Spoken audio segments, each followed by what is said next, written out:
Like If you the just bet the Nuggets. West to win the championship, like the field, it doesn't even pay back. It's not even a good Yeah. payback, but it seems like a lock. I don't see how the East can win the championship this year. I love the Nuggets. They made some trades. They fleeced Brooklyn. My They're Nets. not winning. I give it I'm MPJ. What is up, Nerdy Bunch, Nerdy Sports audience? We are back. We are on week 11. It is November 13th, 2025. We're going to be talking a little basketball at the end. We're going to start off hot with my favorite team, Okay. or our least favorite team, honestly, the team we've been shitting on constantly, the Green Yes. Bay Packers. The Feel Philadelphia Eagles vindicated just right now. beat them. The most disgusting defensive battle all time. Not much going on in that game. Saquon had one big play, and Matt LaFleur seems to be playing cautious, a little too cautious. Very. How do you feel about the Packers right now? Well, first thing I'll say, ESPN's going through a little dispute with YouTube TV. So for those of you who missed the game, it was the best week not to have it. It is not very Okay. watchable. So, you got lucky. Hopefully the contract be settled by next week. I'm feeling vindicated. I think we're feeling vindicated because I feel like of any show that I watch, you had people at the Packers power rankings, people at number one for Super Bowl, all this hype about them, and even when they were 3-1-1, and we're actually technically the number one seed in the NFC at the time, we were still saying, I don't like what I'm seeing. I need to see more. Now they lose two in a row and ugly games. I think they're giving up. They're scoring 11 points a game in their losses. So it's like it's really all the offense. You have to start. Everything becomes a question. When stuff like that happens, you start questioning everything. Is Jordan Love the guy? Did we have a bad contract? Is Matt LaFleur the coach? Is it articles coming out on the hot seat? Like everything starts falling apart. This house of cards. And the flashy trade isn't even nobody even thinking about the trade right now. You're just like, what's going on in Green Bay? And it's not too hyperbolic to say that they're batting for the playoffs. There's no guarantee in the playoffs. They probably will make the playoffs, but it's certainly not a guarantee. That NFC is just stacked. It feels like a changeover almost for a while. The AFC feels like they were dominating. The NFC is stacked with teams. The Bears are no pushover. And yeah, I'd take the Packers over the Bears, but they're not a pushover.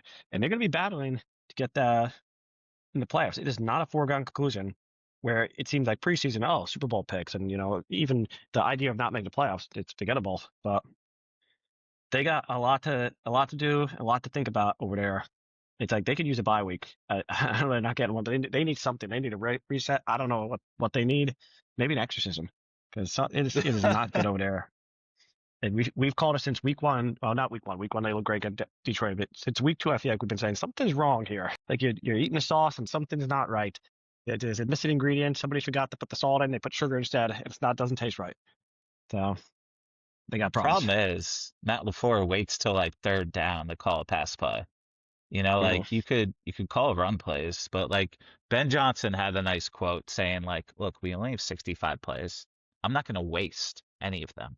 If I'm running the ball, like there's this Matt LaFleur is a product of Sean McVay and Ben Johnson. They're in the same like cluster. The Kyle Shanahan like basically coaching tree. And their Yeah. philosophy is you want to make the opponent think you're a running team, but you're actually a pass team. You're actually somebody that wants to pass the ball, pass the ball, pass the ball. And so that's what the Lions did, where they have Montgomery, they have Gibbs, but at the end of the day, they really just want Goff sitting in the pocket, passing to hmm Williams or Amon-Ra St. Brown. And that's what Sam Darnold's doing right now. Sam Darnold, lighten it up. All of a sudden, Man, he's that's, lighting I up. think, the best game of the week. We got Rams versus Seahawks. Oh, Two MVPs it's good. going up against each other. 100%. Stafford versus Darnold. Who would have thought Sam Darnold was going to be the MVP race? But I think he deserves it. Yes. But with the Packers, they got the Giants coming up this week. The Giants, sadly, are not looking too hot. All of a No, sudden, not Cam looking good. Scadaboo gets hurt, and they're just not looking good right now.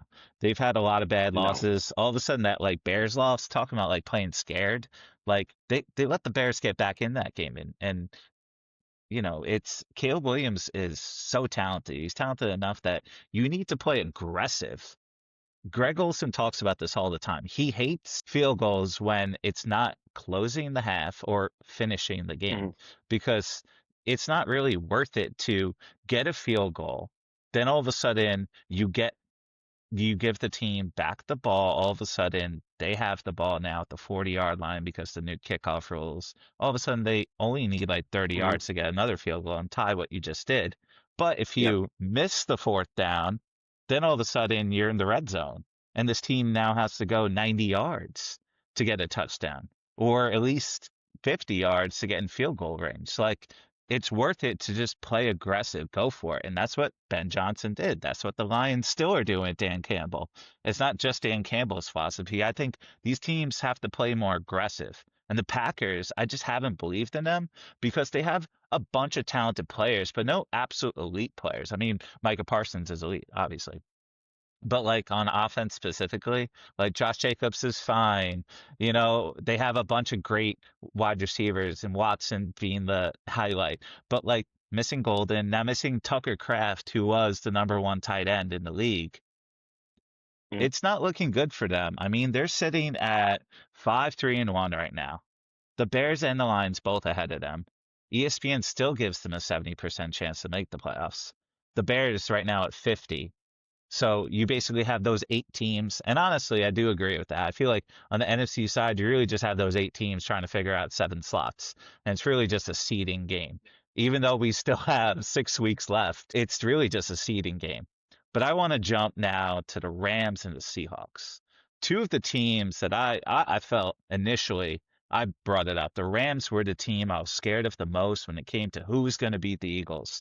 The Eagles are the most prepared team. They win with so many different ways, but they're still as dysfunctional as they were last year when AJ Brown was sitting there on the sideline reading a book, and then all of a sudden that book became the number one bestseller. Something, but that's still a distraction. Now he's going on podcasts, bitching about his whole team. It's not looking hot, but I still think they're number one. I still think they're the favorites to win, and Vegas agrees. But crazy enough, I do want to focus on the Rams and the Seahawks, but the Chiefs are still the number one team, according to Vegas, to win the Super Bowl. And currently, they're eighth in the AFC, not even in the playoffs. That's got to be a crazy stat to not be in the playoffs to be favored. But the truth is, I agree with Vegas because you talk about the Rams, you talk about Seattle, and then you talk about Philly. You got three powerhouses in the NFC. Who is the Chiefs' competition? I know we say it was a competition when a team that's technically not in the playoffs right now. But there's the eye test. The Chiefs have looked really like they're back since around week 4, since after the Giants game. They've looked back. And when you look at your competition, you're saying, does anybody trust Daniel Jones? And the answer is no. So even though the Colts are 8-2, be like, Does anybody trust Bo Nix? The answer is no. So even though the Broncos are 8-2, they go no. The AFC North is a mess. Nobody trusts anybody that's going to come out of there. I mean, you got right now the leader is Pittsburgh. We think Baltimore's going to win and probably win it at like maybe 9 wins. Nobody really scared of that. And then I really like the Patriots. Feel like a great story, but they also feel like a year too soon. I mean, in a good way. Like it's great that they're doing better than projected. But we actually think and they might get the 1 seed because they got that easy schedule. But if the Patriots go 13-4, which is on the board, they could be a 13-win team, and they get the number 1 seed. If you're Kansas City, like, oh, my big scary number 1 seed, like the monster at the end of the game is the Patriots, guy with a second-year quarterback and really just not in enough skill positions. An older Stephon Diggs is your best receiver, your best running back. They don't play except for now when the starter's injury. But like that's not that much of a deterrent. So I see why the Chiefs are favored because it's not just favored to win the Super Bowl. Like the Eagles beat the Chiefs the last 2 times they played. But Yeah. are the Eagles going to get there? They have such a tough battle. They might have to play the Rams and Seattle. It could line up that way because they're in the same division. One of them is going to be a wild card. So they won't be like the 1, 2, 3 seed, Eagles, Rams, Seattle. It's going to be 1 seed, 2 seed, and 5 seed. So the way the brackets, it could break where Philly could be, say, the 2 seed. And let's say the Rams win this game and win the division. Philly might have to be the 2 seed, end up playing Seattle in like the second round maybe, and then the Rams in the conference finals. Like that's a torture chamber of a playoff road, and the Chiefs might end up coming as a wild card, and then they might get you know Pittsburgh, for example. Let's say if they won that division because the way it could be a division winner, and then in round 2 they might get the Colts, and we're actually going to take Daniel Jones over Patrick Mahomes, and round 3 they'll get New England. Like it's a much easier path. So I agree with Kansas City being the favorite, even though they're not technically in the playoffs today. Yeah, I have, my sheet, of course, in the bedroom. We had a little technical difficulties, so I got my sheet back in the bedroom right now. But the Ravens are still one of the top teams, to win the Super Bowl. And, they've been missing a lot of players, but they're 10th in the AFC right now. Lamar Jackson's back, he's healthy. We're talking about division odds. The Steelers all of a Hmm. sudden are the underdogs in that division. I wrote it on the paper before, but like the Ravens are still the favorite in that division, and they're not too far back. The Pittsburgh Steelers, they're 5-4, and the Ravens are 4-5. Just one game. And if you're Hmm. talking preseason, and we're at this stage 11 weeks in, and the Steelers are only up by one, and all of a sudden you're like, well, the Ravens were missing 11 of their 22 starters for half the season. You'd be like, okay, they're finally healthy. They're finally going to Yeah. come back. They're going to be that powerhouse again. Mark Andrews is going to show off, get 2 touchdowns a game, and they just have so many weapons. I feel like the Ravens and the Chiefs are kind of built in similar ways. They're Hmm. deep. And then the Bills and the Packers are kind of built in similar ways where they're kind of run heavy. They have a bunch of random wide receivers. The main difference is the Bills have a much worse defense, but the Bills also have arguably the best player in the game, second to Patrick Mahomes, depending on who you ask. Hmm. So I do have a little bit more faith in the Bills just because you got Josh Allen.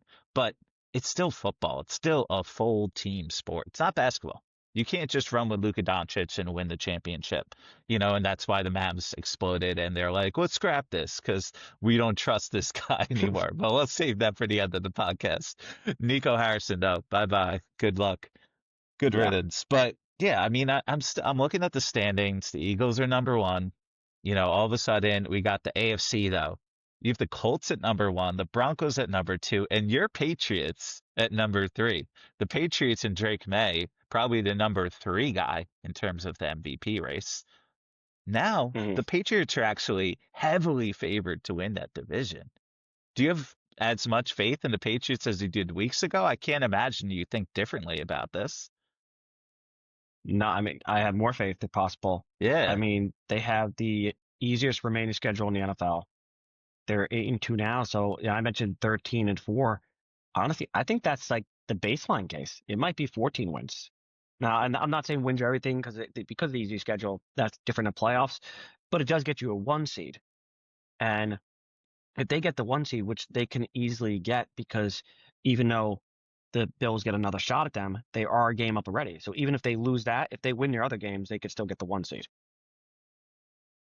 The Yeah, Colts, the Broncos, and the locks. Patriots are locks to make the playoffs. But we thought preseason, you know, Bills, Chiefs, Ravens, those are the powerhouses.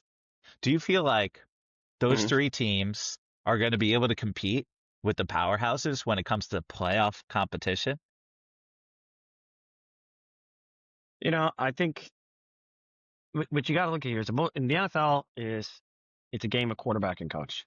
And if Drake May is the real deal, which he looks like he is definitely the Hmm. real deal, and Mike Vrabel is the type of coach that only a really stupid team would fire. I can't think of one off the top of my head. Oh, Tennessee, like who would fire that? But uh, Only when the you worst have team that in the in league. position, yeah, like it's always that. You always look at Sam Darnold. Who got rid of him? Oh, the Exactly. Jets. Who else got rid of him? Yeah. Carolina. It's like could you always see when it's like you don't even have to if you don't know the answer and you say, well, I don't know nobody I didn't know the answer. I'd have to guess one of these 3 or 4 teams, and it's going to be right because you just don't get rid of smart people, talented players. You just don't get rid of them. But you have those two in New England, and you look at what do the Chiefs have? They got Andy Reid, they got Mahomes. And are the Bills coming up short maybe because McDermott's not holding up his end of the bargain? Let's just use for example. I don't mean to pick on him, but like if you have the two that match, Stafford's got a ring. He's one of the only players that got a ring in between the Mahomes era. Why? He's got McVay and Stafford. If you get that combo, you have you're at the minimum you're a contender. You're not like a bubble contender, a real contender. If you got the coach and the quarterback, New England has the coach and they have the quarterback. They're pretty sure. I hate to say have when it's only second year, but it certainly looks like it. So you have to say they're real contenders. Just having those two, and when you got a quarterback that's playing the way Drake May is playing, which he's like setting records. I think he just failed last week, but he had like 9 straight games of over 100 quarterback rating, over 200 yards, which was like third behind an Aaron Rodgers season and the 2011, like a Tom Brady season. Like he is playing phenomenal. You got a guy like that playing. Look at Cincinnati the year they made the Super Bowl. They lost, but Joe Burrow's playing an amazing year. When a quarterback gets that hot, it's like a hot pitcher can carry a team. As a shooter gets hot in the NBA, when you're playing that good at quarterback and he's playing that good, then you can get on a roll. I know it. I saw Eli Manning take the Giants to Super Bowl as an underdog because he had a hot playoffs. We saw the very next year, Joe Flacco did it. Like we've seen quarterbacks, and I know that it's not that they play like Drake May, but I'm saying is a quarterback can get hot. I just mentioned Burrow, and they can take a team right to the Super Bowl. Last year, Daniels take him to the conference championship as a rookie. Like it's not like we haven't seen that. So I think you'd be crazy to say that New England is not a true Super Bowl contender when your quarterback is playing that well, and you have a great coach. Yeah, and that's why we probably have to put the Patriots way ahead of the Broncos and the Colts because we don't trust Danny Absolutely. Dimes. Exactly. And you already mentioned that we don't trust, the Broncos. I think the Broncos are the next frauds. They have a great Hmm. defense. Good for them. But we also love the Texans defense. We also love the Atlanta Falcons defense, and we've been talking trash about them all year. I love the Broncos historically. Terrell Davis back in the day, like ground and pound in the 90s. It was one of the first jerseys I got. But I don't believe in this team right now. Hmm. We got according to No. Sharp Football Focus, we got Rams, Broncos, Colts, Seahawks, Eagles, top five. The Broncos are clearly, I feel, the team that just doesn't even belong there. I understand what they're 8-2 or something. Like 100%. Eight they're and two. locked to make the playoffs. Okay, I'll give them that. But like they could easily lose in the first round. I don't think there's any doubt about that. They got Kansas City Chiefs this week. They're hosting the Chiefs. That's going to show a lot. The Chiefs are ready. It's second half. I feel like the Bills are a team where, McDermott isn't really proven himself to be a good enough head coach in the playoffs. But I want to give you a lot of credit. Like Josh Allen has proven that he could carry a team all by himself and score like 45 points in the playoffs. They barely lose, sure, but like it's a 51-49 coin flip matchup. Like, yeah, he could Hmm. easily beat the Chiefs in the playoffs this year. He could easily beat the Ravens in the playoffs this year. And that's why I still got a lot more faith in the powerhouses, when it comes to Chiefs, Ravens, and who am I talking about? Chiefs, Ravens, Bills. Sorry. Chiefs, Ravens, Yeah. Bills. So, I still got a lot more faith in the powerhouses in the Chiefs, Ravens, and the Bills compared to the top teams in the AFC with the Broncos, Colts, and the Patriots. But I will give you a lot more credit. Drake May, he seems like the real deal. It's still pretty early, so I would still think he's like the fourth guy in that AFC race. But, when you break it down, there's really nobody. I feel like the Chargers aren't really in that competition. When you talk about the odds, they have the Chargers and the Bills at 85% chance to make the playoffs, Chiefs at 75%, Ravens at 60, Steelers and the Jaguars at 40. I can't deny that the Ravens are going to be able to surpass the Steelers. So I kind of agree with those seven. We have one Colts, Patriots, Broncos, Bills, Chargers, Chiefs, Ravens. That's seven. So I feel like the AFC's locked in terms of like who's going to make the playoffs. But let's Pretty much. transition Yeah. to the NFC. They got Eagles, Rams, Seahawks, Bucks, locks. Then Lions, 49ers, 85%, Packers, 70%. Like I said before, Bears, 50%. Do you feel like the Packers could be, that team to fall out of the playoffs? Do you feel like the Bears have shown enough with Ben Johnson, Caleb Williams to like get that last spot? Or does it even matter because of is anybody really going to compete with the Eagles, the Rams, and the Bucks and the Seahawks? Are the Lions and the Niners even going to be able to compete with them? I think the Lions deserve to be in that top five. Yeah. And I don't even know who my favorite would be. Every week it's somebody else, and I think the NFL is super wide open this week, this whole year. As far as the Packers go, I think they do make the playoff, but they definitely could fall out because, I mean, their schedule is brutal. You Yes. look at the Packers' remaining schedule, they got the Giants this week, and yeah, they should win that, but this is right now, we sometimes we go with bets. That is a huge stay away game for me because the Giants have the double boost of new quarterback, new coach. But you get one of those two things. You get the interim coach, you get a team's play out of their mind. It happens every year. Where you see an interim coach come in and suddenly, it's the Browns or the Panthers, like a bad team that plays good. And then you have the quarterback when teams substitute a new quarterback and they can get a boost. Sometimes it's because the teams just haven't seen them in a while, so they look so you're not familiar with them. And Jameis Winston, of all the quarterbacks, maybe in the entire NFL, maybe if you He's took all like starting. 70 quarterbacks, backups included, starters, backups, everybody, there's no bigger wild card than him. He could throw 4 touchdowns, 500 yards. He could throw for 4 picks. You don't know what you're going to get. So that game is a huge stay away game to me. Even though I know a lot of people thinking, oh, this is only 7.5, that's a huge stay away game for me. But It's a after the tough Giants number. game, the Packers don't have a single opponent under 500 except for the Ravens, who are probably the best team that's under Yeah. 500 in the NFL. And by And the that's time they week play, we'll 17. The guarantee, yeah, Ravens are going they to will want be to over need that 500. game. Yeah. And they're going to be over. So I'm saying they won't have a single team. Let's just assume the Ravens are over 500. I think that's a sense when they get there. They don't have a single easy team. They got the Vikings. Sorry, that is slightly, and that's not it Twice. because it's a division game. Yeah. That you got the Lions, and that's a game I'm circling to see because after week one, that is a game I want to see. I think the Lions are the better team. I think week one they just kind of get their Thanksgiving coaching as staff well. together. Yeah. That oh my god, it's gonna be hard to watch. It's gonna be hard to eat because I'm gonna be watching that game. They got the Bears twice, which could make or break either team because that could kick the Bears out of the playoffs or get them in if they Yep. win.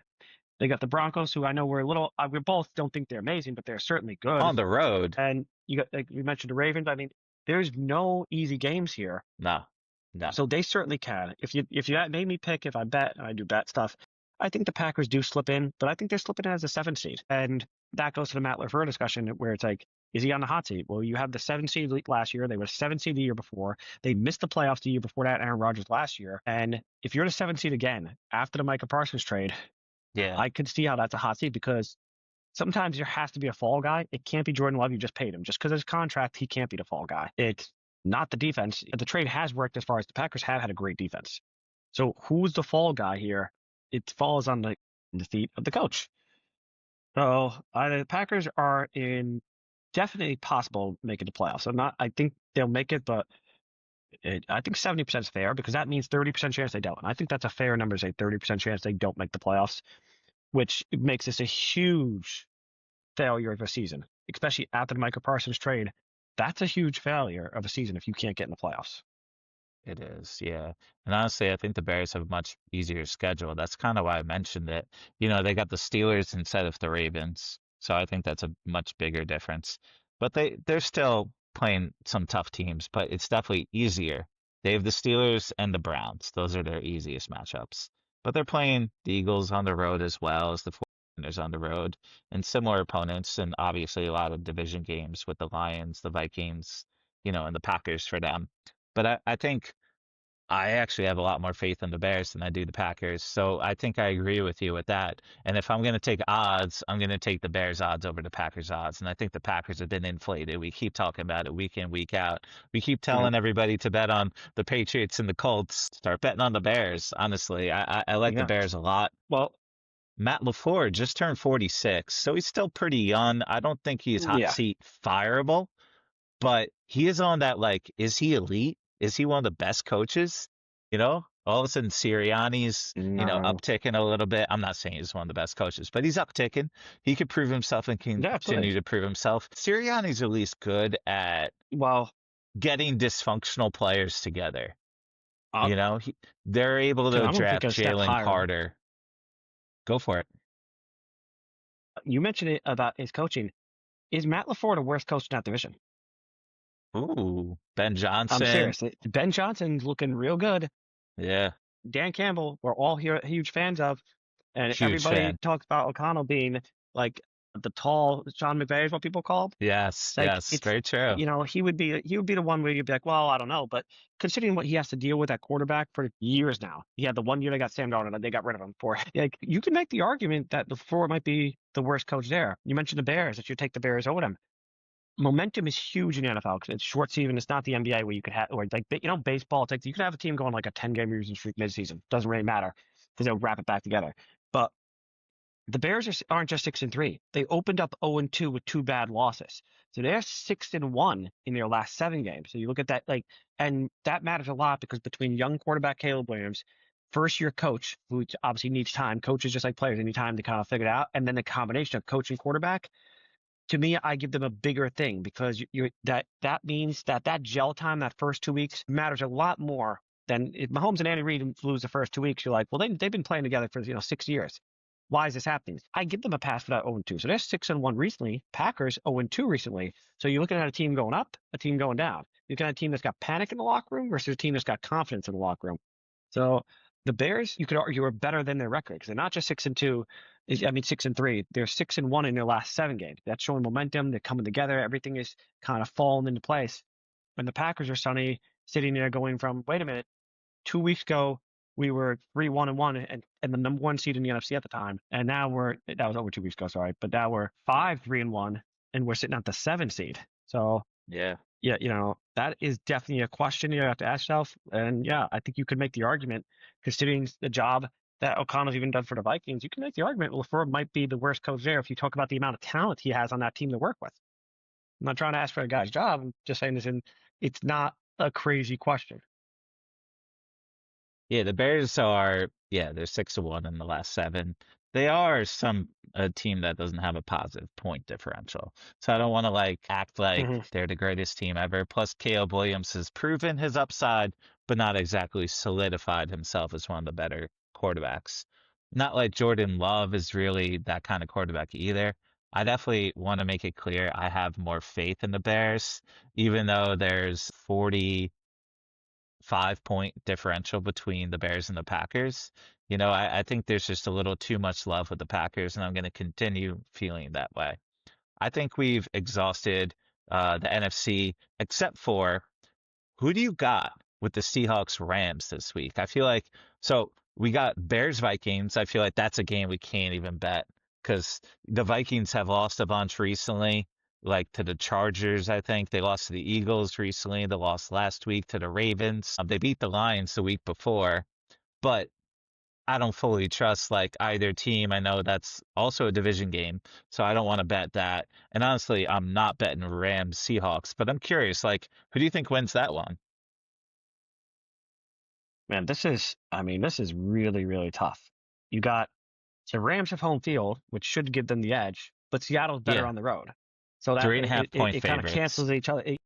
That It does. cancels It out. Like, does. you have the Seattle's on a 10-game winning streak on the road. So you like normally Yeah. you say, oh, if I'm not sure, go with the home team, but that kind of cancels it out. And they both are coming off blowouts, as in they blew the opponent out. So they were able to rest their players basically in the fourth quarter. Like, so it's kind of equal footing that way. It's not like one team played overtime, so that's equal footing. I mean, this is as much as a coin flip as you're ever going to get.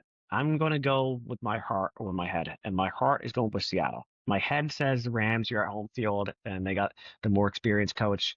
But out of my heart, something's just pulling me in the direction of Seattle. See, So I also I'm like going with Seattle. Seattle. I love Seattle. I love Coin the flip, way they're Seattle. played. And they're also, I know I mentioned this like a couple of days ago. They've had three 30-point first halves. The first team since 1980 to do that. A team with Sam Darnold is doing that right now. Sam Darnold on paper, like the name, you don't want to give him credit, but he lit it up with the Vikings last year. Whole new team, whole new system. Jackson Smith and Jigba all of a sudden is like the number one wide receiver in the game. He could do absolutely everything. He's making this team work. And he doesn't have like the greatest team of all time. We knew this No, team was going to have a great defense. They definitely still have one of the greater defenses. But not only do they have a good defense, they have one of the most efficient offenses. To score 30 points in one first half is incredible. To do it three times, there's a reason it hasn't been done in 45 years. Like that's a big deal. I feel like the Seahawks are the hottest team in football right now. I think they deserve a lot more credit than the Broncos do. I think they deserve to be way higher yeah, up, even though yeah. technically they're fourth on the Sharp Football Power Rankings. I think they deserve to be ahead of the Eagles, even though the Eagles have more, wins. But I think they're easily the number one team in the NFC, and they want to prove it. The Rams have been around. They have Stafford, a little older presence. They're still fully loaded. Puka Nakua's back. Devontae Adams is amazing. Kyrie Williams is amazing. They definitely have the more talented team, and it's Star City. But I feel like I like the way the Seattle Seahawks team plays on the road. You said it again, 10 straight wins. I don't know. I Yeah, think the 3.5 is just enough where I want to take it, but I still think that's a stay away. Another stay away for me, another amazing game. Lions versus the Eagles. Like, talk about a powerhouse of a week. Like, I don't even know what kind of bets we want to make this week. I guess we could transform into that because I feel like there's more stay away sure. games than anything. It does feel like the this is one of the best watching weeks. You just want to watch football Yeah. from a better. I think this is one of the worst weeks where it's just a lot of stay away games. But I mean, this is just get your popcorn and just enjoy. Just enjoy. For you, I personally recommend betting the Lions. That's a bet. This way you can have No, a win either way. Either your team wins. No, it's either your team wins or you get the I money. know. Oh, That's we call that an emotional hedge bet. That's an no. emotional hedge bet. This way you're guaranteed to not be sad. So that would be a personal bet for you. I'm not saying that the team. I'm Yeah. just saying this way you're happy either way, and you can enjoy the game. Well, I mean, this is great. Like, as of 1 o'clock, we skipped the Thursday game. That's boring. We skipped the 9:30 game. That's boring. So when the football actually starts, the 1 o'clock, like it used to always. I mean, man, you got 1 o'clock Bills Buccaneers. I've been a Bucs guy. That's like a big game. 2 6-3 teams. We haven't even spoken about that. And you're talking about for the Bills, it's kind of a must win because the Patriots are going to win. Let's just assume that. So they don't want to fall farther back in that division. But and then for the Bucks, they want to get a win because they don't want to go on too big a losing streak, even though they're not in danger of Yeah. missing They playoffs because of that need it. division. So that's 2 6-3 teams is always a great game to watch. You got But the in Bears. We talk Buffalo, about them that's being hot. tough. That's interesting. I mean, there's Yeah. so many good games this week. Obviously, we have the Seattle game of the week in my opinion, and then you have the Lions game, arguably game of the week, and then you have the Chiefs game, which is just always interesting because the Chiefs put they're playing a great opponent, and technically they're not in the playoffs, so they need to win. This is crazy to me. Uh, And that's a and honestly, division the Chiefs are game. one of my favorite bets this week. I like the Chiefs to win comfortably. Minus three and a We half. mentioned, Yeah. we mentioned it not like the Broncos. The Broncos are the first team to be 8-2 that have lost. Sorry, have been losing at one point in every single game this year. All 10 games, going back to Tennessee, terrible Titans. They at one point in every game they've been losing. It's unsustainable. You look at their last couple games, and people have gotten to watch them because they've had primetime games, like they play. I think it was the Raiders. It's been ugly, and I think the Chiefs win the game is actually one of my favorite bets. So I like the Chiefs in that one. As far as you mentioned, going over some bets here. Yeah, there's so many Besides great that, I really games. don't love a lot of bets. I would consider taking. I think the Titans. I know Davis Mills has been bad. Sorry, not the Titans, the Texans. But I don't know Yeah. how. Looking at how bad Cam Warden and Five Titans and a have been half. against that Yeah. defense, Yeah. I think they could win that game something like 17-3 and cover. So I hate betting bad teams, and Houston's been arguably a bad team. But I mean Tennessee just can't score the ball. So I think that's a decent one to take at. You're still But as far as best, talking it's a really mediocre tough. team versus one of the worst teams. There's still a good 15 teams in between those teams. So I love that bet. Yeah, It is 5.5 for a road team, but we say it time in, time out. Pick the team that's going to win, and they're likely going to cover. 5.5 should not be a number you're afraid of, especially when it comes to the Tennessee Titans that can't score against anybody. And the Houston Texans are one of the best defenses in football, especially with a week like this where there's not many teams you want to bet on because there's too many coin toss matchups and there's too many division yeah. matchups. And we try to stay away from division It's like matchups, but we got KC Denver, stay away, Philly Detroit, stay away, Arizona San Francisco, it's the division, so I'll stay away from yeah. that. I guess the Ravens, but once again, division matchup, stay away from that.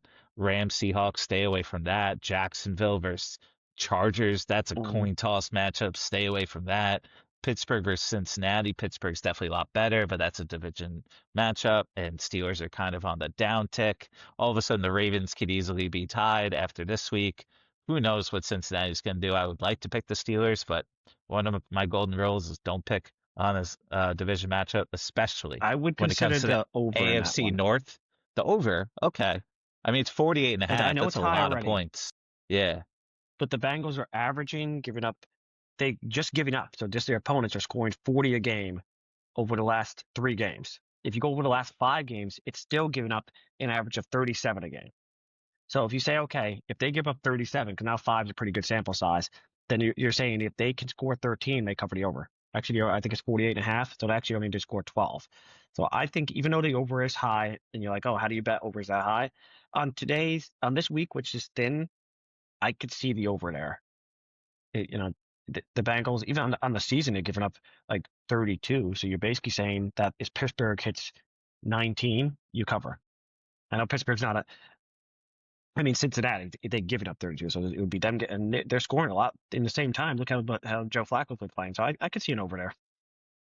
I mean, they just played the Bears. That was 47-42. And then the game before that was the Jets 39-38. Game before that was the Steelers Yeah. 33-31. So these That would be are 3 straight covers. 90, 70, 60 at Yeah. least. And I, I'll keep an eye if you on look at that. just their last 5 games, I know it's different opponents, but their last 5 games, 4 of them would have covered this line. The only game not covering would have been the Packers game. And even that game was 45, was close to covering. And they played each other what's worse, they played the Steelers, and that was 31-33. So if you say anything like that game is a cover. So I think I would look at that as an over, especially in a thin week like this. If you're looking to get at least 3 bets in, and there's not a lot, that's one I think is interesting. There's not much I like. I'll keep an eye on KC. I definitely like the Chiefs a lot more than the Broncos. I feel like the Broncos are overvalued right now. I like But Chiefs. to be favored, there's got to be something here. Because obviously, if we bring off, any past grievances, we're clearly going to take the Chiefs if we factor in a history of sports. But Could add in they we have a have a bye week. Andy team. Reid off a bye week. Going back to your days of the Philly, Andy Reid on a bye week is Ooh, almost you can almost guarantee that's a it. good And factor. you know that's going back to when he was in his Philly. That's a big one. And Mahomes has the best record against any opponent against the Broncos. He is, I believe, it's 13-1 in 14 games. So All if you right, think all right. 3.5 is not a huge spread, so you're saying okay, they're going to win. The only question is it going to be like last year, 16-14, that would have not covered, but I think they can cover. So I'm going Chiefs. Yeah. And I know tonight's a watch of a game, and I know our nerdy sports It's audience is another not going game. to catch this in time, but like 12 and a half, Patriots covering that? Are we even watching this game? I don't think I will. I just want to make sure Trevion Henderson is in my No, starting lineup. That's about it. no, nothing to watch here. Poor Madrid, they That's the get other the problem. Commanders with the Dolphins, even though the Dolphins just beat the Bills Yeah, last week. So who knows? Maybe they get a I don't know that. powerhouse of an over. You like the Maybe there over was some there? type of tariff where we can't send good teams over there or something. There's like a percent, Maybe. 110% on good teams, so we got to send the bad ones. I don't know. But, I don't know. Yeah, Maybe. those games are. Yeah, I feel like football starts at 1 o'clock between today and the 9:30 But game yeah. period. And those games are, you can sleep in on Sunday. It's okay. Even Panthers versus Falcons is a bit of a sleeper matchup. The Panthers have been one of the surprise teams of the year. I don't want to bet Well, that if you're a game at Falcons all. fan, I imagine you have like bad health or like high cholesterol or blood pressure, whatever. Like the Falcons have to be the weirdest team in the NFL. They could, they'll beat a good team and then lose 30-0 or something. Like it's both these teams, Yeah. even the Panthers tend to have games like that too. These are two teams that have some of the weirdest, like, oh, that's a great win, and then and then they go scoreless. So I don't even. It's definitely going to Honestly, be a weird game. You can't bet on them.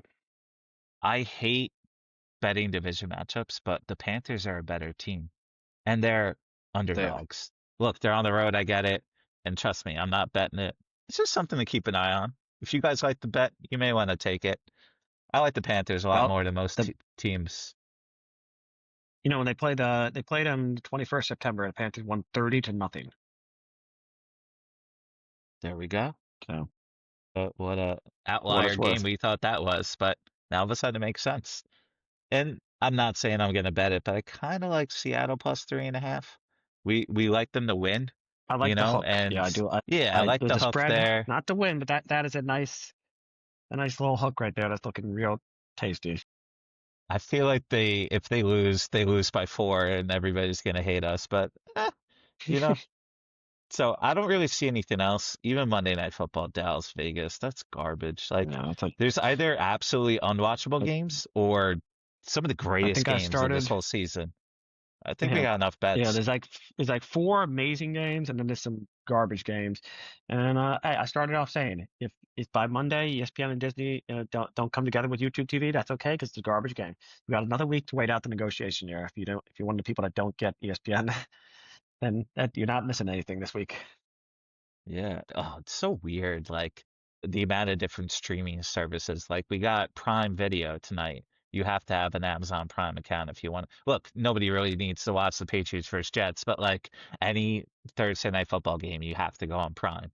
And, Disney's fun. I like it because I like watching, where I could rewind, where I could pause. I wish you Mhm. could like watch like a 15-minute clip, but I like what YouTube's doing. They used to only show 10-minute clips, and now they've extended it to a lot more 15-minute clips. So if I'm like, I'd much rather like catch basketball in the morning, because honestly, it's really hard. I know I'm only 35, you're a few years older than me, but like, it's hard to stay up till 10 o'clock these days. Like, I really struggle. So I go to bed at like 8:30, 9 o'clock. I want to prepare you as a Yeah, as a as a father to be. soon-to-be Let me dad. prepare you. You can say goodbye to those Sunday night, Monday night football games. 'Cause, yeah, Yeah, 10 o'clock, lights off. The yeah. baby's in bed at 8 o'clock. You could stay up till maybe 9, whispering. You're not exactly drinking beers and cheering, "Go Eagles, here we go." That's not going to happen. No. Yay! Honestly, that is one of the biggest things I feel. I obviously don't have to be sober throughout the pregnancy, but it's just nice to be supportive with it. And I actually obviously want to be prepared just in case anything happens if we have to rush to the hospital for any reason. Obviously, we're Hmm. still months away from her giving birth, but I just making sure I'm aware. And honestly, I've much lower interest, especially in getting like drunk.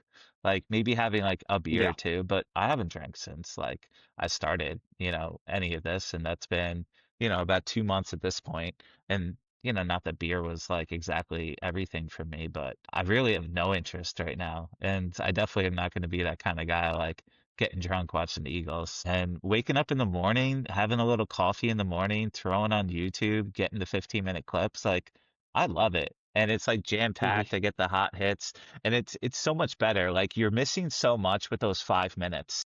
Maybe 20 minutes is even better. I think we'll get to it Hmm. in the future with like HBO and even like Disney partnering with ESPN. Obviously, it's the same company, but like even I'll go to Hmm. Disney Plus, watch the ESPN games. I'm catching the Knicks last night. That was actually a fun one. We had the Magic actually starting. So I don't know if you want to transition to basketball, but All I've right, been loving let's go this basketball basketball here. season. Do you have any more bets with football? I feel like we don't really No, have I think this anything is a else. dry week. So I think we'll bring up some bets here because we're starting on basketball, and I was mentioning this before Yeah, we started. We do a little talk sure. here. Uh, if you need a bet, if you got that gambling itch, which some of us do, I'll raise my hand on that one. I mean, I like the Thunder, their season total, 65 and a half wins. I think they're going to blow past that. I can't believe that pays even money.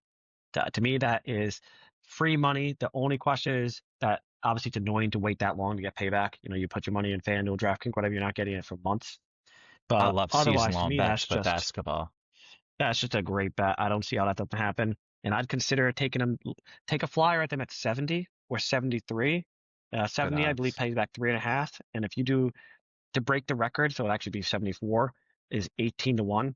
Now that's a big flyer, but 18 to 1 is a nice payback. So It's worth something to it. think about. They started the season at 62 and a half. And this is a team that, yeah, the NBA is pretty deep right now, but they're still clearly the team to beat, the number one I seed. mean, And they they look, bl they blew out last night. And they're just so deep. Even if Shea gets hurt, and he's that kind of guy that like almost can't get hurt, but like yeah, they're because definitely deep enough. All of a sudden, like Chet Holmgren, and they just have so many great they players. haven't had J-Dub. I don't think he's played a single game this year. Their Yeah, second best player has not played a second game this year. I know we've said this for a couple of years in the NBA. That is this the year it's gonna be repeat. I mean, wow, they look like a team that's gonna repeat right now. They look so good. they're 12 and It, 1. it almost looks like they're not trying sometimes. Like they just in cruise control. Shea's averaging I think 32 points a game, but he's missing tons of fourth quarters. Like he could easily be averaging way more Oh if you yeah, think about true. the minutes he's not playing. Yeah. And he's just they are cruising. They're missing their second best player, like I said, and it doesn't matter at all. I mean, they look like just as a powerhouse. And keep in mind, it's either 2 years from now or 3 years. I don't want to quote the wrong year because I don't have it off the top of my head. That they have Dallas's pick, and Dallas looks like garbage. That could be a top, that it'll definitely be a lottery pick, probably. Most likely, that won't be the playoffs. And you never know with lottery picks. It could be the number one pick because it's the Indians lottery. Imagine 2 years from now, the Thunder suddenly get like, let's call it the number six pick overall. And yeah, in the NBA, that's not guaranteed to be a superstar, but it will definitely be like a good rotational player to a team that's so stacked. So it's the type of player that maybe when you have contracts, you try and you have to cut a player, then that guy replaces their role because they're getting another good player. So like they are built for a dynasty in a league that hasn't had a repeat champ in 8 years. I think we're going on now. They're looking scary good. There's just you don't see a flaw. You mentioned Shea. Yeah, because he's not like a high flyer where you're worried he's going to injure himself jumping into people. Nope. He plays at what it almost looks like he's playing slow, even though he's Hmm. playing fast. It's like somebody put the speed on your YouTube TV on point 0.7, but he's still moving at point 0.1. So everybody else is kind of slow around him. He doesn't look fast, but he is fast. It's confusing to watch. Controlled. I don't know Yeah. how to, yeah, it's And that's very why he gets all controlled. these fouls. People say he's foul baiting and all that. It's like, no, he's waiting for you to move. He's a counterattacker. It's Yeah. like Floyd Mayweather. It's like, yeah, I'm not a big boxing fan, but everybody's like, he has the most boring fights Mhm. because like he's just a counterattack artist, instead of that power puncher to Mike Tyson, like coming at you, kind of like Dwight Howard, where like he's just Yeah. absolutely no control and just absolute power. Like he's in full control. It's the Luka Doncic kind of play. Like, I think you were talking before with the NFL, with quarterbacks, with coaches. You don't want to get rid of a good Mhm. quarterback. You don't want to get rid of a good coach. But then all of a sudden, Nico Yeah. Harrison gets fired. Talking about you don't want to get rid of a good player, one of the greatest players in the game today, a player that has hit five in a row first team All NBAs. Mhm. Second year on till now, automatic first team NBA. A guy that was also like the star of your city, where you have the Dallas Cowboys right in your city. He's a guy that brought you to the championship, but you're like, you know what? I don't feel like he's got what it takes, the Kobe Bryant like mentality to take his health seriously. And let's get rid of him. But you know what? Let's not only do that, let's only seek after one player in Anthony Davis, who is the most injury prone player in the NBA, a player that's played 9 games since they got him. And My you also God. have Kyrie Irving, who's constantly injured. You have Klay Thompson, who's constantly injured. One of the biggest over-under drops in the NBA is the Dallas Mavericks, 7 games under their original season projection. Right now, they're sitting at 33 and a half. And honestly, I think it's just going to get That seems worse. high. I love Cooper Flag. I love Cooper Flag. I think he's incredible, but rookies don't get you wins. Exactly. I think that Vegas maybe or the betting public, because keep in mind Vegas changes their spreads on the public, not necessarily what they think. It's because they move money moves. People forget that in the NBA, rookies don't get you wins. You said it the best. This is not when we see Jaden Daniels take a Commanders, and we see CJ Stroud take him, or even Drake May. It doesn't happen. LeBron James didn't make the playoffs his first year, and the Cooper Flag is not LeBron James. Like that, you just can't. That's the best example I can use. Is LeBron definitely top two for a lot of people, number one player of all time. Couldn't get his team to the playoffs in the first year. In the NBA, rookies can't do it. Wemby, first year they won the same amount of games as if when the year he was drafted. Literally identical amount of games. Does that make Wemby a bad player? Obviously not. Look at what he's doing now. But rookies can't move the marker. So if you were a smart betting person preseason, you got to look at their number and say, wait a minute. I think you said they were at 42 preseason. There's 9 games less. 40, 7 games 40. less. Yeah, seven. Yeah. Seven. So you have to look at it and say, wait a minute, 40. We have no Kyrie. He's not going to play this year. People are pie in the sky. They say January. It's not. It'll be You know what's maybe the crazy? playoffs, which you're not going to make. So So Zach Lowe just joined the Rainer. Zach Lowe is one of the best NBA, announcers or of analysts. course. Sorry, he just joined the Rainer. So Bill Simmons had him on the a podcast, the NBA Over Under. For them, that was like Bill Simmons' number one lock of the year. And I'm like, you're crazy. I'm like, you think this team's gonna be better than average? I'm like, Cooper Flag, they don't even know what they're gonna do with him. This is not a team. Like, Yeah. they don't even have a point guard. D'Angelo Russell is the guy that you're gonna think is gonna win you over 50%. You know what that's like. He was a Brooklyn Net. Was that exactly a guy that's No. gonna win you games? No. So it was laughable. I wish we had a podcast a month ago because that was one of my favorites where, yeah, look, I like listening to people. Doesn't mean I'm going to take their advice. And I'll listen to that podcast and I loved it. And they loved the Bulls as well. And the Bulls are all of a sudden one of the best teams in the NBA. They did lose last night, but they almost came back versus the Pistons.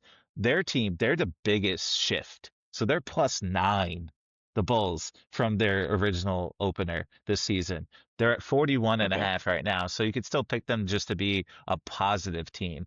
I don't know if I like that, to be honest. I don't love the Bulls that much, and they have Josh Giddey, who is outperforming his expectations right now, averaging a triple double actually, like 16, 9.5, nine and a Mhm. half, something like that. I don't know if I Well, love I them think, being an over average team, but they're a team to least discuss because of how great they've been so far.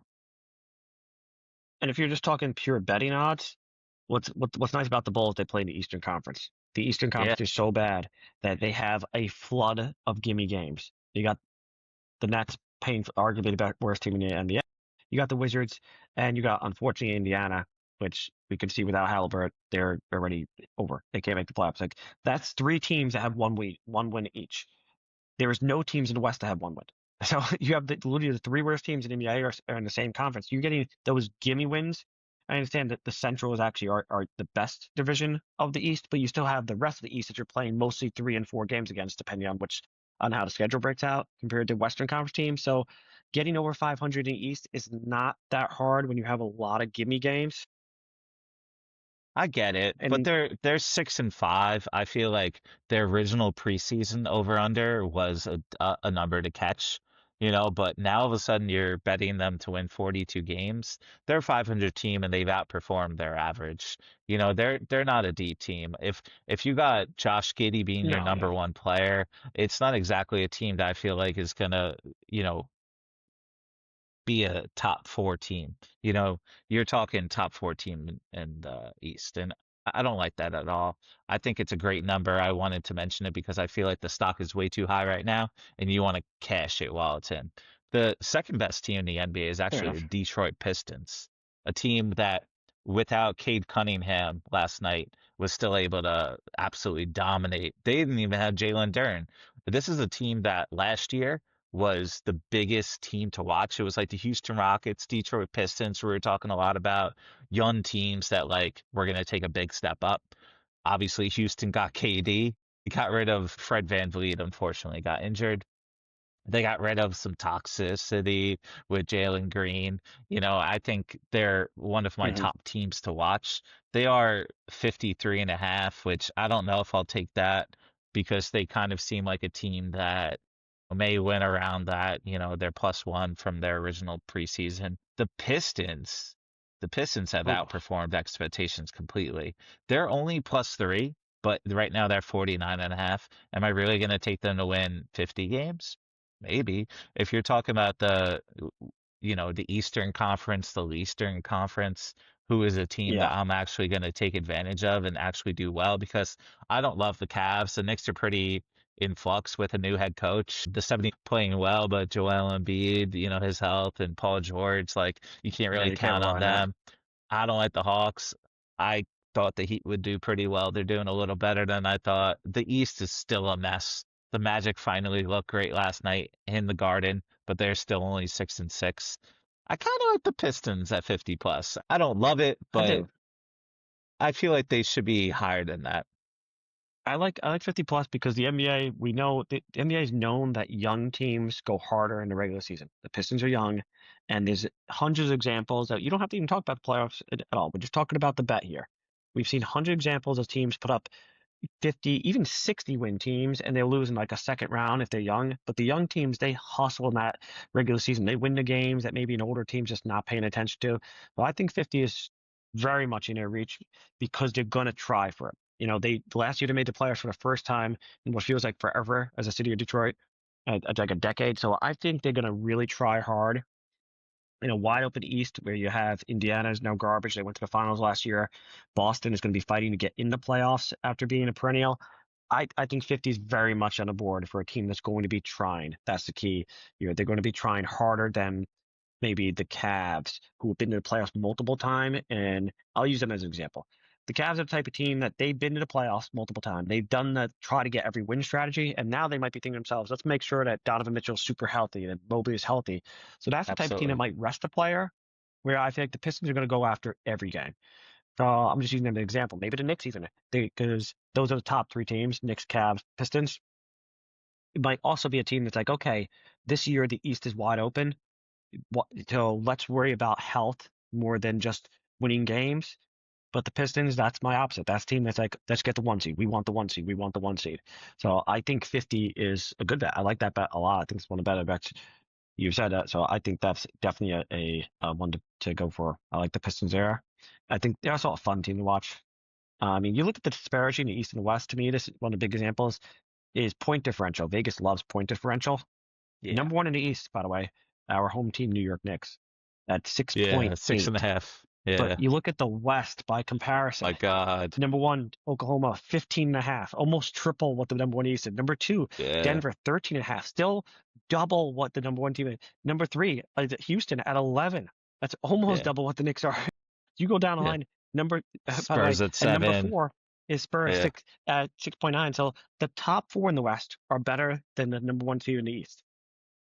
And they are. I mean, if we're going Uh, to power rank it, you yeah, definitely got those yeah, teams ahead of absolutely. them. There's no doubt about that. I kind of like If the you just bet the Nuggets. West to win the championship, like the field, it doesn't even pay back. It's not even Yeah. going to pay back, but it seems like a lock. I don't see how the East can win the championship this year. I love the Nuggets. They made some trades. They fleeced Brooklyn. My They're Nets. not winning. I gave them I'm PJ. saying the I love the East, not Nuggets the this year. Nuggets. I love the Nuggets to win as a possibility. I think I sent Hmm. you this a long time ago. I don't know if I could pull it up real quick, but I power ranked the entire teams. Yes. So I had the Knicks third. So, but I don't know. Houston may be ahead of the Knicks at this point. I had OKC, Denver, New York Knicks, Houston, Los Angeles Lakers is my top five. Like odds to win the Hmm. championship. Not looking at Vegas odds, not looking at anybody else's power rankings. How do I feel about these teams right now? Do you have one of the best teams in the league?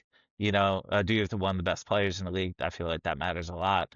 Honestly, DeAndre Ayton has outperformed expectations this year. They're still waiting on LeBron to come back. Austin Reeves is one of the best players in the game. It's a player that I felt like Dallas was like, yeah, I don't want him because he doesn't play elite defense because that's all we want is elite defense around everybody. But you still have an They got old, what they are. crippled, Klay Thompson and Kyrie and D'Angelo are also like, what a garbage team. Anyway, yes, Mavs under 33 and a half. I'll take that. I continue to take that. Thinking about it now, maybe Houston at the 53 and a half. That's a lot. And I don't even really want to pick the West elites when it comes to these over-unders outside of the Thunder because the Thunder are a team that may not like lose even 5 games this year.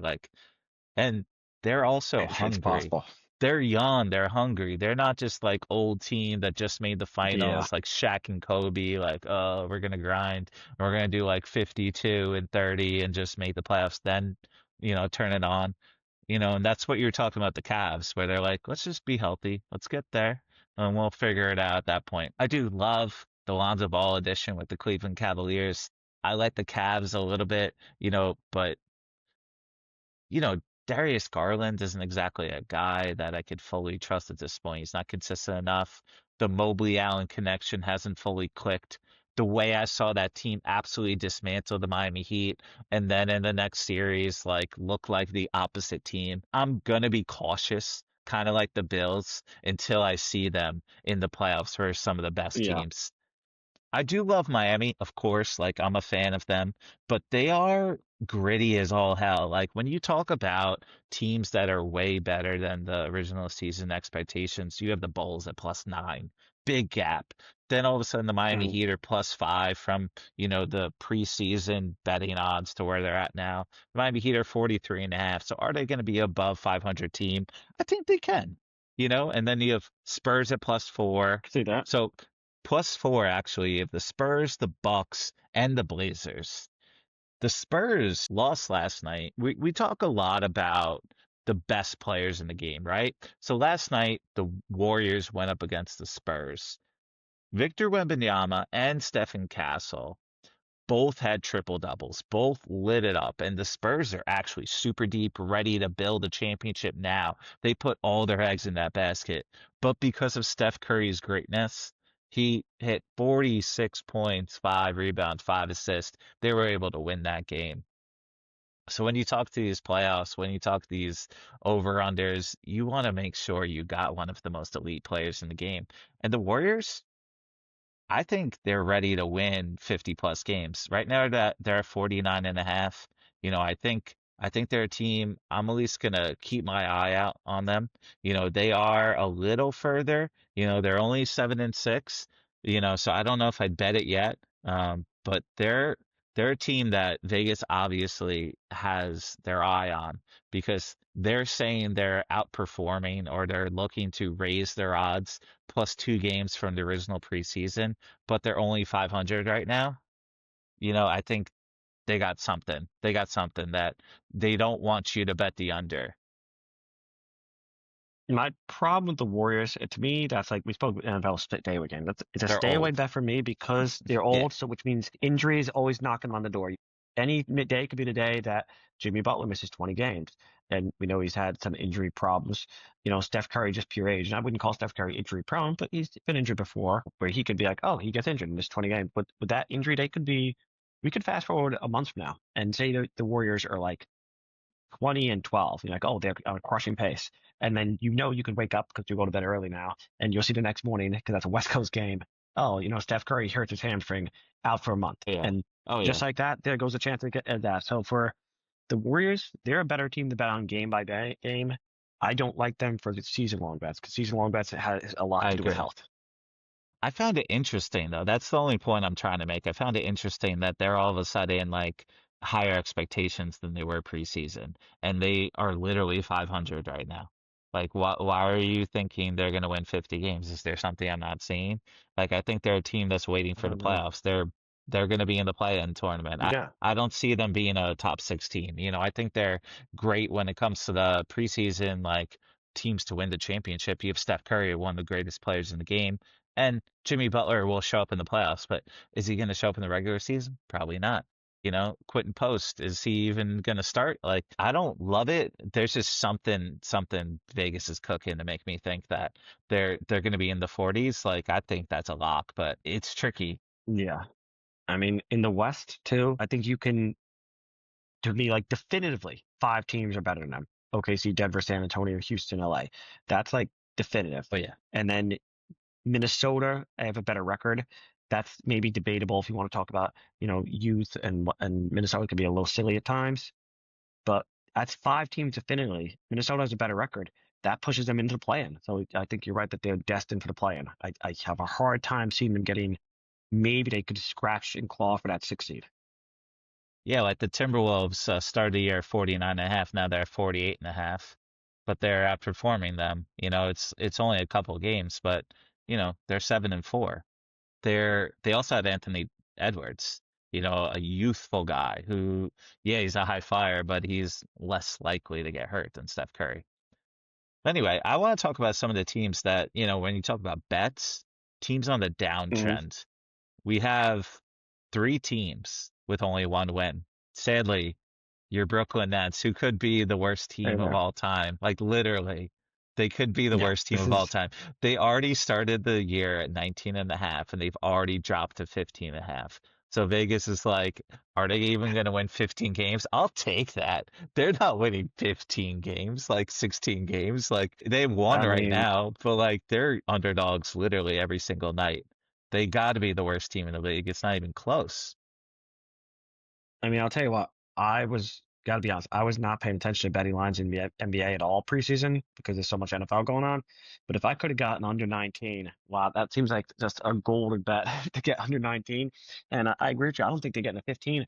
I, in my mind, while you were talking, I thought you were going to tell me the over under. I just my guess was going to be 12 and a half. And then It's my question possible. to you was going to be, can they break 10? That was going to be the question. Is can they get to 10 wins? Because that's to me like that's more of a number. I would say 9.5 is the number that would get me to maybe consider buying over. Like that, it would have Yeah. to be down there. And even that would be like, I don't know, maybe a stay away at 9.5. So yeah, I mean, they're garbage. By most metrics, you could say they're the worst team. I guess they're technically second worst in point differential to Washington. So maybe they're the second worst team, and Washington does have one more loss. So statistically, Washington's a little worse than them, but I mean, they are garbage. And Washington's been garbage forever. They should change their name to the Generals because it makes sense that Washington is a bad NBA team. You had the Washington Generals for the but I mean yeah God, the East is the NBA's got to figure out something to balance this out because we mentioned the NFL this year, like the NFC is kind of looking like they're taking control after the AFC had what seemed like a short kind of run. Then mostly it's a quarterback dominance, not a run as for a division or conference. But the NBA, But the we're going AFC on now like has six good teams, and their yeah, seventh best team is the LA Chargers with Herbert and bad offensive line right now. Like they're going to be good in the future. yeah, and we're looking at but in the NBA we're looking at 25 years Yeah, of dominance from one conference. yeah, Like yeah, we're yeah. knocking on 3 decades soon of one conference, not just like being better, being dominantly better, just dominantly better. And it It's really bad. every year because I don't care if the years. I'm not saying they've won every year and they've won the majority of them, but even the years that the East won the championship, they were worse. So like you look at LeBron winning in Cleveland, he was the only good team. As a conference, they were still dramatically worse. So I'm saying even the years that the East pulled out a championship, Boston wins a couple years ago, you would still say as a conference, the West was better. When Giannis won, the West was better. So I don't have it every year in front of me off the top of my head, but I'm pretty sure that it's literally been 25 straight years that they were a better conference with them winning the majority of the championships. But I'm just talking the conference. I literally have to go back to Michael Jordan where you can make a debate as who has the better conference. You'd have to go that Yeah, I far can back. see that. Yeah, I mean, That's Houston 26 Rockets years won actually. when, yeah, the Houston Rockets won. Look. Yeah, yeah, you're talking the East. So yeah, I mean, it showed that all of a Yeah. sudden Michael But I'm Jordan saying like retires and the take away West your Heat won a dominates right championship. again. Would it a better division? Like I mean better conference? No, Like no, no, no, no, no, no, not at all. yeah. It's when the East was weak, but there were good Yeah. teams, That but he destroyed the Raptors, with DeMar DeRozan and Kyle Lowry. yeah. I'm not saying that the Cavs went the best year the year they won the championship, beat the 73 Warriors. You could argue they beat the 73 Warriors. Does that make them best team? Maybe the best Sure. team. But I'm talking the conference. Like they need to look about realigning themselves like the NFL. They have the East and West in both because it's an AFC NFC, so there's the East and West on both sides. Because I don't know if it's just strictly geographical. Players want warmer weather, but I mean this is bad. This is worse than when people used to joke about baseball, the Yankees winning every World Series in the 90s and how baseball's not a competitive league. I understand we've had different champions for 8 straight years, and the NBA is right now actually the most competitive if you're talking different champions, but the conference build out is just embarrassing. Yeah, I mean, we're talking Pistons, Cavs, Knicks, 76ers as like the best teams in the East. They What are got they? 7 seed in the issues. West, maybe 6 seed. Oh They'd yeah, be they'd be Thunder, fighting for a Nuggets, player spot. Spurs, Rockets, Lakers, even the Timberwolves, like they're way deeper than we give them credit for. The Suns somehow, I don't know how they're doing this, but they're alive. Even the Blazers. All of a sudden Drew Holiday goes there, which is why I want the Boston Celtics to just like trash everything. They got a bunch of great players that I wish Peyton Pritchard was on a better team.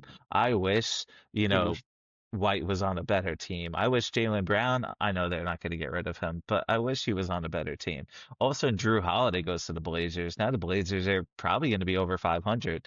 Talking about a team, so they're 6-5 now, but like they're really competing with every single game, and they're one of the best. Yeah, they're one of the teams that were +4 from their original opener. So they're at 38.5 right now. So they're thinking they're like bet on it. Like they're probably going to be over 500.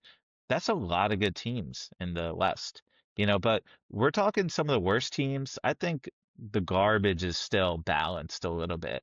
The Pacers, the Wizards, and the Nets are all pretty trash. As I mentioned, they're all at 1 win right now. They're 1-10 or 1-11, depending on who you're talking about. But like the Pacers are now 7 games under their original opener. They're at 29.5 right now. This team's not winning 30. They're just not.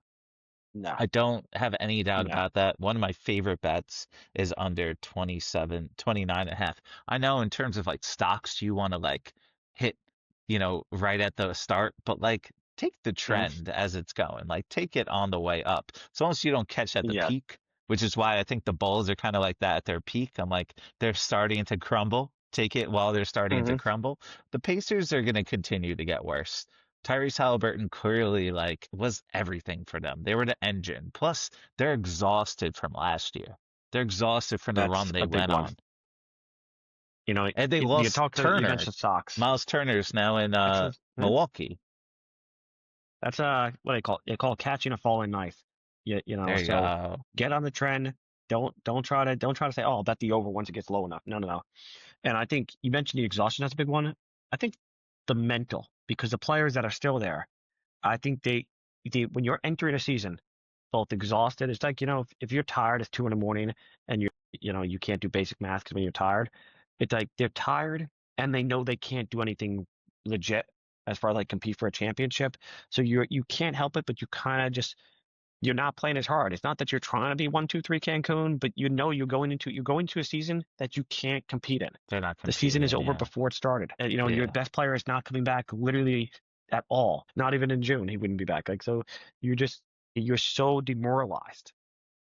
And then you start the momentum of 1 and 10 that whatever tiny bit of like, oh, hey, we can fight for a player speed.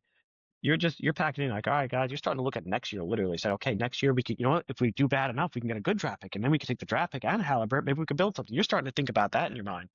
So if the fans are thinking Absolutely. it, Might it's as in the well. players' You're mind. not They're winning people. championship. It's in the back of their mind. Yeah. You're a human being. You're going to think about it.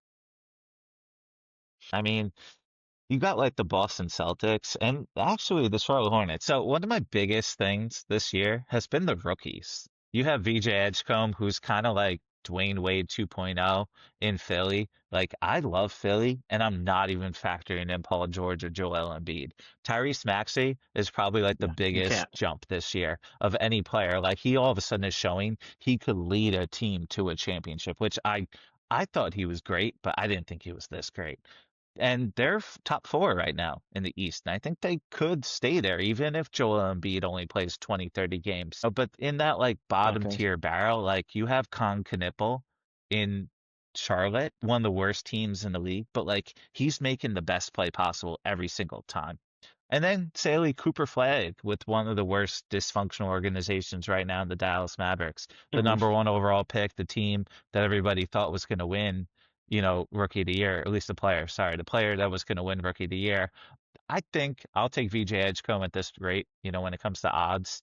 Plus he's going to be in like hmm a situation where I feel like he's going to get a lot more TV games, and everybody's going to talk about the Mavs, sadly, hmm about how dysfunctional they are.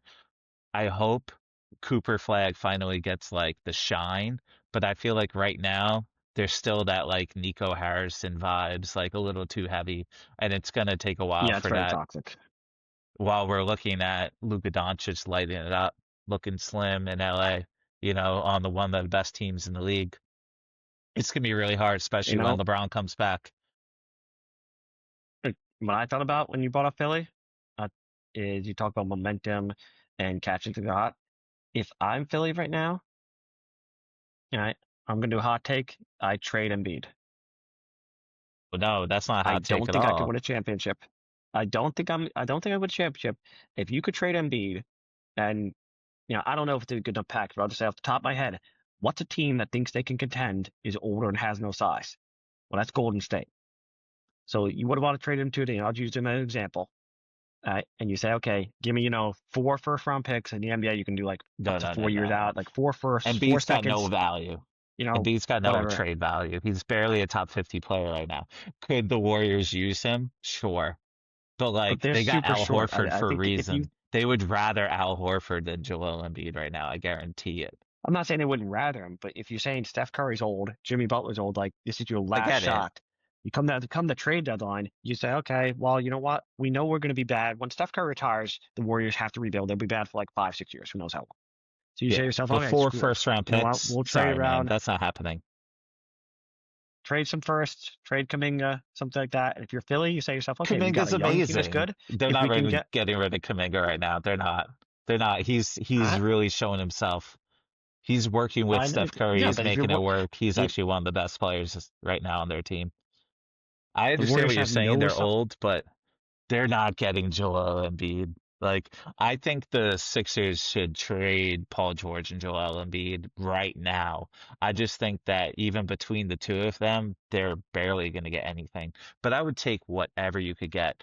Any pick that anybody would be willing to give me. so it Don't do only what takes, Nico listen, did. Just put it out I there. was Be about to say like, that name. put the best I offer was out about to say there, Nico's name. please. It, it only takes one Nico Harris on the other end of the phone to get a Yes. ransom back. So if I'm Philly, I'd call all 29 teams and see if I could find somebody like Nico and be like, hey, you want to do this 1-for-1? Because if you said trade Luka for Anthony Davis, you'd be like, that's not going to happen. So you never know what could happen until somebody picks up the phone and says, okay, I'll do it.